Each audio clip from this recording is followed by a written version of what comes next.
अब हम बात करते हैं कुछ और फैक्ट्स की, जिसमें सबसे पहले बात की गई है कर्नाटक की अंबाबाई की। ये स्वतंत्रता सेनानी। देखिए होता क्या है, अंबाबाई का विवाह जब वो 12 वर्ष के थे तभी हो गया था, और 16 वर्ष की उम्र में ये विधवा हो जाती है। तो देखिए बहुत कम उम्र में एक तो शादी होना, उसके बाद में विधवा भी हो जाना, काफी मुसीबतों भरा समय था। लेकिन फिर भी इन्होंने आंदोलनकारियों के साथ मिलकर के देश के लिए अपना जीवन लगाया। उडुपी में इन्होंने, इनका जो योगदान है वो उडुपी जो क्षेत्र है, उडुपी भी कहते हैं इसको, उडुपी में शराब की दुकानों की घेराबंदी की। शराब की दुकानों की घेराबंदी का जो कंसेप्ट है वो मैं इसके पहले जो वीडियो में मैं आपको बता चुका हूं। शराब की दुकानों की घेराबंदी और विदेशी कपड़ों की दुकानों का घेराव जैसी जो गतिविधियां थी इनके अंदर शामिल थी, और इनको कई बार जो है अंग्रेजी सरकार ने जेल में भी भेजा। तो छोटा सा संदर्भ दिया है कर्नाटक की अंबाबाई का, हमने इसमें देखा। उसके बाद में महात्मा गांधी ये नहीं चाहते थे कि महिलाएं जो है वो आंदोलन के अंदर उनको ज्यादा शामिल किया जाए, लेकिन सरोजनी नायडू ने, याद रखना, सरोजनी नायडू ने महात्मा गांधी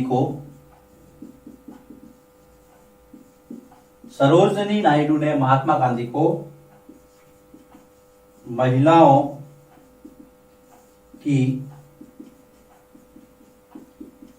आंदोलन में भागीदारी पर राजी किया या मनाया। उनके कहने से फिर महात्मा गांधी ने कहा कि चलो ठीक है, महिलाओं को भी शामिल किया जाए, अन्यथा वो थोड़ा कम पक्ष में थे इसके। सरोजनी नायडू की बात करें तो सरोजनी नायडू है, सरोजिनी या सरोजनी एक ही बात है। सरोजनी नायडू ऐसी पहली महिला थी जो भारतीय महिला थी जो भारतीय राष्ट्रीय कांग्रेस की अध्यक्ष बनी। तो ये आपको ध्यान रखना है। 1925 जब लखनऊ अधिवेशन हुआ था, कांग्रेस का लखनऊ अधिवेशन हुआ था, तब पहली भारतीय महिला अध्यक्ष, याद रखना, पहली भारतीय महिला अध्यक्ष सरोजनी नायडू। और पहली महिला अध्यक्ष एनी बेसेंट, 1917 कलकत्ता अधिवेशन।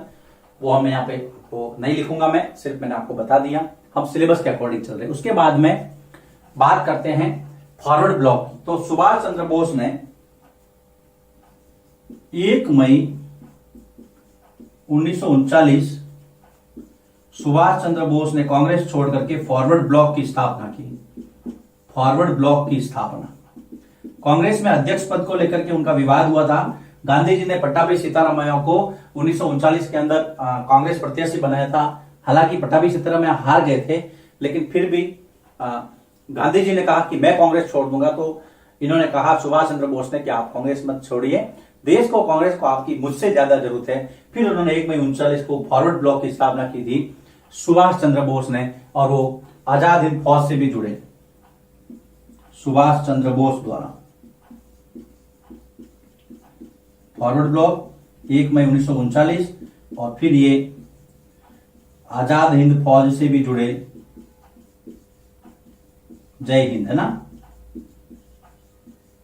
ओके, ये सुभाष चंद्र बोस के बारे में इतनी सी जानकारी दी हुई है। फिर है आपके मौलाना अबुल कलाम आजाद। मौलाना अबुल कलाम आजाद कांग्रेस के सदस्य थे और मुस्लिम थे। स्वतंत्र भारत के पहले शिक्षा मंत्री, स्वतंत्र भारत के पहले शिक्षा मंत्री, याद रखना। छोटी छोटी बातें दी हुई है जिनका जिक्र दिया हुआ है, हम धीरे धीरे उनको पढ़ते रहते हैं, आगे चलते हैं। अब थोड़ा ये वहादते दीन के पक्षधर थे, मतलब सभी धर्मों का आदर करते थे और धार्मिक सहिष्णुता, वहादते दीन के पक्ष। वहादते दीन का मतलब होता है सभी धर्मों का आदर, सभी संप्रदायों का समन्वय, सब साथ में मिलकर रहे। ये मौलाना अबुल कलाम आजाद की थ्योरी थी। उसके बाद में सी राजगोपालाचारी। सी राजगोपालाचारी, जिसको चक्रवर्ती राजगोपालाचारी भी कहते थे, दक्षिण में नमक सत्याग्रह के नेता थे। याद रखना आप, दक्षिण में नमक सत्याग्रह चलाया था इन्होंने। दक्षिण भारत में नमक सत्याग्रह के नेता, इनको प्यार से राजा जी भी कहते थे, राजा जी की उपाधि दी थी। और स्वतंत्र भारत के पहले तथा अंतिम, पहले भी यही और अंतिम भी यही, स्वतंत्र भारत के पहले और अंतिम भारतीय गवर्नर जनरल। उसके बाद में फिर राष्ट्रपति का पद आ गया था, डॉक्टर राजेंद्र प्रसाद राष्ट्रपति बने थे। लेकिन लॉर्ड माउंटबेटन के जाने के बाद में राजगोपालाचारी को गवर्नर जनरल बनाया गया था। तो प्रश्न यह आता है, भारत का अंतिम governor general Lord Mountbatten, Bharat के पहले भारतीय गवर्नर जनरल सी राजगोपालाचारी, भारत के अंतिम भारतीय गवर्नर जनरल सी राजगोपालाचारी, ऐसे इनको राजा जी भी कहते थे। हाँ, और उसके बाद में हम बात करते हैं सरदार पटेल की। तो सरदार पटेल नडियाद गुजरात के थे। 1931 में उन्होंने कांग्रेस की अध्यक्षता की थी। सरदार पटेल या सरदार वल्लभ भाई पटेल, सरदार वल्लभ भाई पटेल नडियाद के रहने वाले थे और बारडोली सत्याग्रह के दौरान बारडोली की महिलाओं ने इन्हें सरदार की उपाधि दी थी। बारडोली की महिलाओं ने इन्हें सरदार कहा था, सरदार की उपाधि दी थी। 1931 में ये भारतीय राष्ट्रीय कांग्रेस के अध्यक्ष भी बने। याद रखना, 1931 में कांग्रेस के अध्यक्ष बने। कौन? सरदार पटेल। उसके बाद में हम बात करते हैं, 2-3 लोगों के बारे में और बातें करनी है। देखिए, मैं बात को वापस ले लेता हूं। सबसे पहले हमने अंबाबाई के बारे में पता किया। 12 वर्ष में शादी, 16 वर्ष में विधवा। उडुपी के अंदर शराब की दुकानों को घेराव किया, विदेशी कपड़ों की दुकानों का घेराव किया, उनकी घेराबंदी की। सरोजिनी नायडू ने महात्मा गांधी को यह कहा कि महिलाओं को भी आप इंक्लूड करो आंदोलन के अंदर।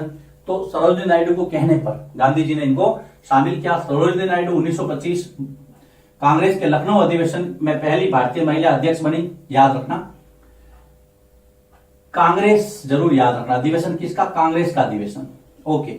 1 मई 1939 को फॉरवर्ड ब्लॉक की स्थापना की सुभाष चंद्र बोस ने। ये आजाद हिंद फौज से भी जुड़े और भारत की स्वतंत्रता संग्राम, इनका बहुत बड़ा योगदान है। सिलेबस में इतना ही दिया है, इसलिए इतनी ही चर्चा करेंगे इस पर। मौलाना अबुल कलाम आजाद स्वतंत्र भारत के पहले शिक्षा मंत्री बने। हिंदू मुस्लिम एकता के पक्षधर थे, इसलिए वहादते दीन का सिद्धांत दिया। कहा कि सभी धर्मों को मिलकर के आपस में भाईचारे से रहना चाहिए। सी राजगोपालाचारी दक्षिण में नमक सत्याग्रह के नेता, राजा जी के नाम से जाने जाते हैं। भारत स्वतंत्र भारत के पहले और अंतिम भारतीय governor general. Very very important fact. Sardar Vallabh bhai Patel Nadiad Gujarat के रहने वाले। बारडोली की महिलाओं ने इनको सरदार कहा। 1931 में कांग्रेस के अध्यक्ष भी बने अधिवेशन के। और भारतीय रियासतों को एकीकरण के लिए इनको लौह पुरुष कहा जाता है, आयरन मैन या भारत का बिस्मार्क। याद रखना, भारत का बिस्मार्क जर्मनी का था, लेकिन भारत का बिस्मार्क एकीकरण करने के लिए सरदार पटेल को कहा जाता है। चलिए लिखिए इसको। इसके बाद में 2-3 टॉपिक और बाकी रहे, उसके बाद में चैप्टर पूरा हो जाएगा। मोहम्मद अली जिन्ना। मोहम्मद अली जिन्ना ने मुस्लिम लीग के जरिए द्विराष्ट्र सिद्धांत दिया। 2 राष्ट्र, भारत और पाकिस्तान। तो द्विराष्ट्र सिद्धांत किसने दिया? मोहम्मद अली जिन्ना ने। मूल रूप से गुजरात के थे और पेशे से वकील थे। महात्मा गांधी के बहुत अच्छे मित्र थे पहले, लेकिन बाद में विचारधाराओं के अलग होने से फिर जो है इनके रिश्तों में फिर दरारें आई और परिणाम 2 अलग अलग राष्ट्र बने। तो मोहम्मद अली जिन्ना के बारे में आपको इतना ही पता रखना है, द्विराष्ट्र सिद्धांत। उसके बाद में है खान अब्दुल गफ्फार खान। खान अब्दुल गफ्फार खान जो कि सीमांत गांधी के नाम से जाने जाते हैं, इनको सीमांत गांधी कहते हैं, सीमांत गांधी।